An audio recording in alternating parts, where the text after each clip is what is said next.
Good morning, brothers and sisters. In traditional African society, ancestor veneration is a central part of religion. It serves as a constant reminder that our lives are not singular things existing in meaningless isolation. Our lives are actually the present manifestation of the biogenetic rope that stems from the divine source and connects to generations. That means that we are our ancestors. Our lives are a continuation of theirs. Our business is their business. They share our victories and mourn our defeats. And we not only have familial ancestors, we also have group ancestors, people whose example characterize who we are, what we stand for, and what we believe. They reinforce our collective values and serve as shining examples of all we hold dear. It is for this reason that on this Sunday each year, we pay tribute to the Reverend Dr. Martin Luther King Jr. to commemorate his contributions and sacrifices. In the Bible, Israel, as an African nation, also practiced ancestor veneration, which is what all those begats were about. Most of the Old Testament was written during Israel's Babylonian captivity. In the struggle to retain their identity and their history as they were slowly being assimilated into Babylonian culture. One of the books that was written during that time was the book of Ecclesiasticus. The author, Jesus ben Sirach, wrote this book to help the Israelite captives to maintain their history, preserve their group identity, and to remind them of who they were and to clarify their role in history. Our scripture today is from the section of that book known as the Eulogy of the Ancestors. Ecclesiasticus 44, verses 1 and 7 through 10. And it reads, "Now let us praise illustrious people, our ancestors in successive generations. All of these were honored in their generation and were the pride of their times. Some of them have left behind a name, but of others there is no memory.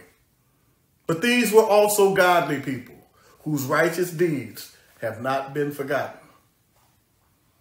You know, just before COVID hit, a group of Martin Luther King's disciples got together with Jesse Jackson to pray for him in his battle with Parkinson's disease. They broke bread at a breakfast in his honor, and these were people who actually knew and worked with Dr. King.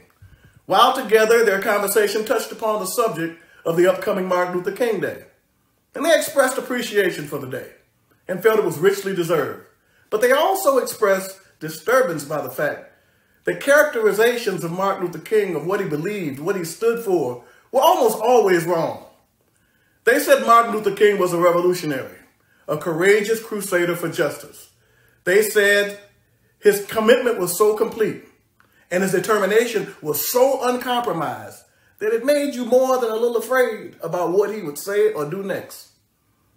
They complained that scholars, people that never knew Martin Luther King and didn't participate in their struggle, have become the official gatekeepers of Martin Luther King's legacy, and that their job is to fashion a Martin Luther King story that fits neatly within American propaganda without contradicting it. These gatekeepers have constructed a Black American story of upward progress, from the evils of slavery to the Civil War's moral triumph over slavery to Barack Obama's election as the President of the United States, as the ultimate realization of Dr. King's dream. Today, these gatekeepers speak as the highest authorities on Martin Luther King, and it has changed and watered down his true legacy. To really appreciate the true significance of Martin Luther King's contribution, we would have to look at it in the context of the totality of Black people's American experience. The first phase of that experience began in 1619, when Black people first docked on these shores. European settlers in America found the promise of a never-ending land, too big to measure, with untold riches in her bosom, truly unimaginable. The problem was full access to these riches required the greatest infusion of labor in the history of the world. This problem of historic proportion was remedied by the greatest crime in history, the wholesale capture and enslavement of Africans. But not even the capture and enslavement of millions of Africans was enough to accomplish their diabolical ends. To truly make this work, enslavement had to be justified by the complete removal of African people from the human family. So an elaborate process of African dehumanization was put into motion. A propaganda campaign was created to convince the world that black people were beasts of burden, placed upon the earth by God for exploitation by the true human beings, just like all other animals. Tom Burrell's book Brainwash calls this effort to dehumanize Africans the greatest marketing campaign in history. Every aspect of American civilization participated in this dehumanization process. Religion used scripture-based theological arguments that declared black people to be cursed by God and ordained to occupy a lower place in the natural order. Science developed pseudoscientific theories to claim that black people were a biologically distinct species. The education system indoctrinated its students with a narrative built on white supremacy and black inferiority. Art, literature, music were all utilized in the effort to create a world where black people were not regarded as people. Politics created racist policies and laws to mandate the exclusion of black people from public life. We had no rights. We couldn't enter contracts or seek justice through the courts. We had no marriage rights or paternity rights over our own children. We suffered what sociologists today call social death, the total exclusion from humanity. And finally, this social death was codified into the law of the land when the Supreme Court declared that a perpetual and impassable barrier was intended to be erected between the white race and the one reduced to slavery. The African is no more than a simple article of merchandise to be bought and sold wherever a profit could be made by it. He is a being of inferior stock, so inferior, in fact, that the black man has no rights that the white man is bound to respect. By the mid-1700s, black people had been reduced to talking livestock. The dehumanization of black people had become so complete that when the founding fathers stated in the Declaration of Independence that all men are created equal, they saw no contradiction. After 250 years of slavery, the Civil War brought an end to the peculiar institution. Black people were no longer private property. But the racist culture of slavery still had a dehumanizing effect on black people. All the beliefs and practices created to facilitate and justify slavery over the last 250 years were still in effect. The new constitutional amendments that were designed to end slavery, make black people citizens of the country with equal protection under the law, and grant the right to vote were all negated by a profoundly racist culture that still viewed black people as a subhuman national resource. So a new system was created that ended slavery technically, but ensured the continued oppression and exploitation of black people. We went from being private slaves owned by a master to being public slaves owned by a society. We were segregated, excluded, controlled, and exploited by a whole society. Every white person was a master. Black people were obligated to show deference to every one of them, including small children. Everything possible was done to perpetuate our powerlessness and to make the declaration of black inferiority appear to be true. Segregation, lynching, terrorism, unequal treatment, intentional poverty, inadequate education, discrimination, disenfranchisement of the vote, and mass incarceration were all employed to keep black people in a state of total domination. These tactics were so successful that 50 years after slavery was abolished, there were 5 times more black people in debt slavery as sharecroppers than there were in chattel slavery before the Civil War. In the 1930s, Nazi social scientists came to the American South to examine the Jim Crow system of racial separation as a model for the race-based society they were devising for the Jews back in Germany. Their report back to Hitler said They found the American Jim Crow system too harsh for the German people to accept. What I'm saying is a de facto system of slavery existed in America from 1865 all the way to 1965. Over this 100-year period, there were many illustrious men and women in each generation who fought to advance black people through their service and their sacrifices. Dr. Martin Luther King Jr. distinguishes himself among these illustrious people by being pivotal in bringing this second phase of the black experience as public property to an end. Martin Luther King courageously placed himself and those that followed him in direct opposition to the long-standing white supremacist way of life that had been 350 years in the making. But victory in World War II changed everything. It elevated America to a new status in the world. America was no longer a backwater country where no one cared about its bad behavior. At stake now was world supremacy. The two competing superpowers vying for that supremacy was America and the Soviet Union, with the rest of the world in the middle choosing sides.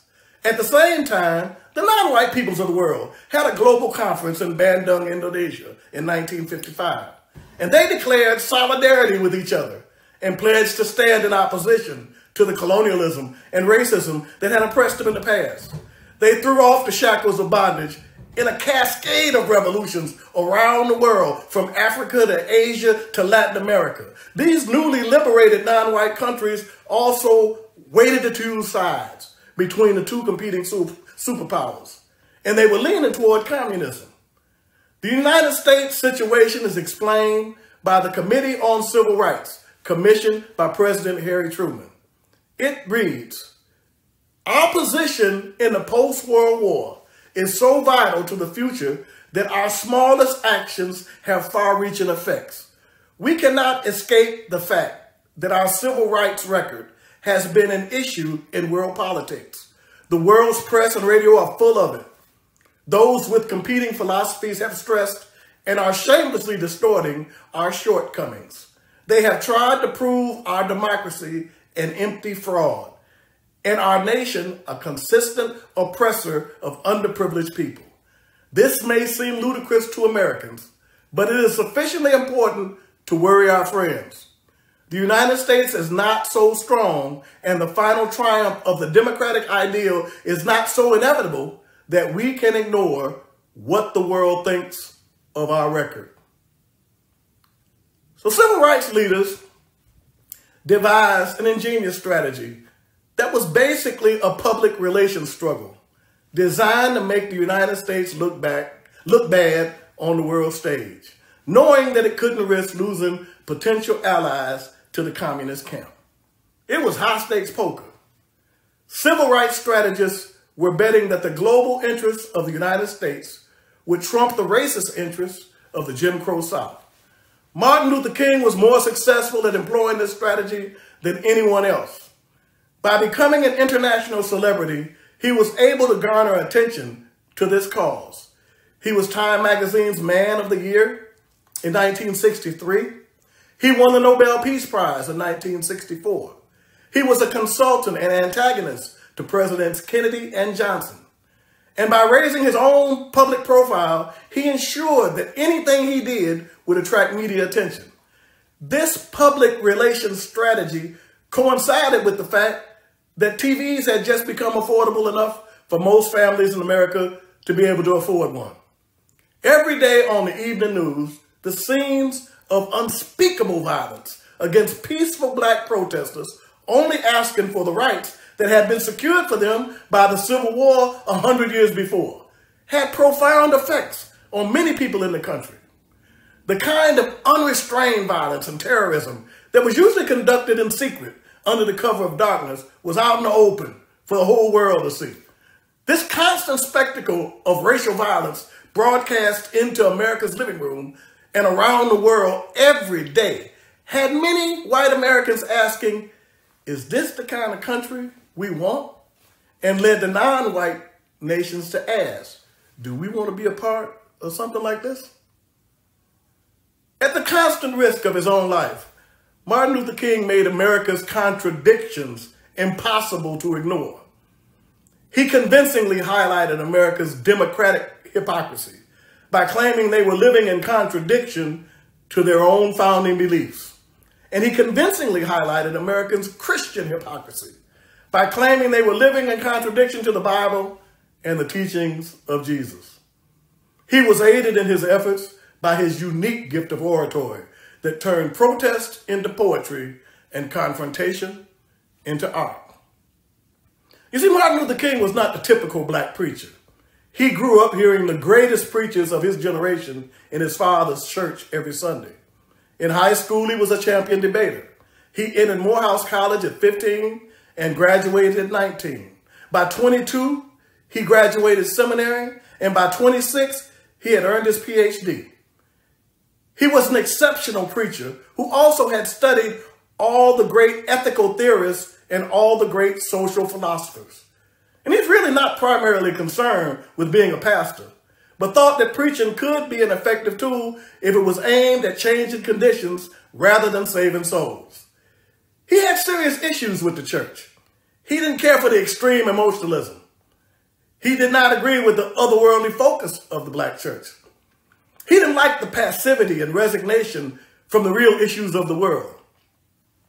But driven by what he described as an irresistible inner urge to serve humanity, he sought to become what he called a rational minister. He felt the church could be useful in organizing black people for social change. So he accepted a call to pastor the Dexter Avenue Baptist Church in Montgomery, Alabama, a prestigious pulpit and a progressive church already active in the struggle. It was while pastor of Dexter Avenue that Martin Luther King became involved with the Montgomery bus boycott and was swept into history. His contributions over the next 13 years ended the Jim Crow phase of the black experience. Dr. King was more than a mighty orator. He was a man of radical moral vision, revolutionary moral courage, and a strategic genius, a shrewd political tactician, and an inspirational leader. As a committed Christian activist, Martin Luther King's ultimate loyalty was to God. For this reason, he became disillusioned with America, not only its racism, but also its capitalism, its materialism, and its crippling economic equality. He openly expressed that he was integrating his people into a burning house. So he boldly called for a transformation of the foundations of American life. And his voice had become so influential and respected that a lot of people from all backgrounds and all over the world were willing to listen. Martin Luther King had been an asset in getting the Jim Crow South to accept the fact that things were going to have to change after World War II. That was in America's interest. But when he began to call into question the very foundations of the American way of life, denouncing racism, war, capitalism, and economic inequality that it created, it was not in America's interest. So he was deemed an enemy of the state and had to go. Martin Luther King is a patron saint of black people's struggle for full citizenship in America. He is a shining example of a person who developed his potential, nurtured his talent, and prepared himself so that when God called him to play his ordained role in history, he was ready to participate in what God was doing. His heart and mind were open to discern God's will. His commitment was total. He had the moral courage to stand for what was right despite the consequences. Martin Luther King is a shining example of a person who gave all he had in his time. And he gives us a model of what it means to keep our own divine obligation in our time.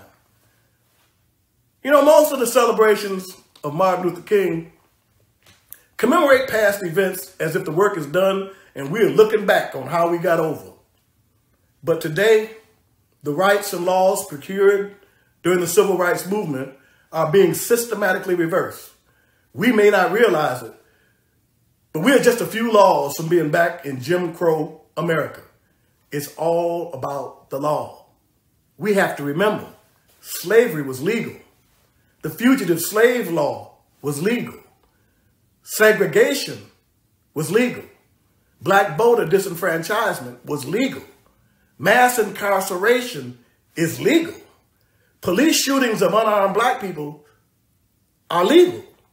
And now with the Kyle Rittenhouse verdict, vigilante violence against peaceful protesters is legal. Today, the Republican Party is in a step-by-step process of laying the legal foundation for making black people second-class citizens again.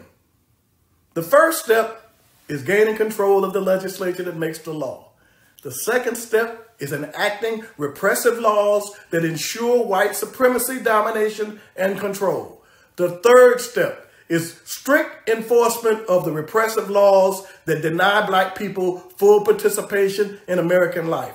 The next step is declaring people protesting the unfair laws as un-American, subversive, enemies of the state. The final step is unleashing the full force of the state to destroy those who stand in the way of white supremacy and white minority control. This step-by-step process is at work right now. And once the legal foundation is laid, it will be too late. The move of God in a people's history is not confined to one person or one era. God is always trying to break into history through human agents who have a heart to serve. God is always trying to take us higher and make us better. The work is never done. It is a continual process that eternally needs a fresh supply of souls who are willing to step forward, center stage in the history spotlight, and assume responsibility of advancing God's will in the world in this day and this time. This is the challenge before us today. Are you willing to do your part? Martin Luther King said, to expect God to do everything while we do nothing is not faith, but superstition. We are all called to do our part. So today we remember and praise what a great servant has done. But it also serves to make clear what God expects of each of us in our own time before it's too late. Before it's too late. Before it's too late. Already, white nationalists are closing ranks and exhibiting a tribal mentality. Already, Republican elected officials openly promote resistance to federal authority. Already, militias train and arm themselves for the cataclysm to come. Already, white nationalist doctrines of apocalyptic doom and messianic deliverance spread across the internet, across talk radio, across cable television, and from evangelical pulpits. Already, angry white supremacists crave violent resolution to their political goals. Already, a significant portion of white America has lost faith in democracy and are embracing autocracy, dictatorship, and white minority rule. If you listen, you can hear God and our ancestors crying out to us. We are being called to action by the signs of the times. If your spirit is troubled by the challenges of facing us as a people, if you feel a sense of urgency and recognize the need to do something to secure an acceptable future for our people, if you feel the call of God on your life to do your part, then you need to join the Shrine of the Black Madonna of the Pan-African Orthodox Christian Church. We are engaged in a struggle to attain full humanity, full citizenship, and to build the institutional power to make black self-determination a reality.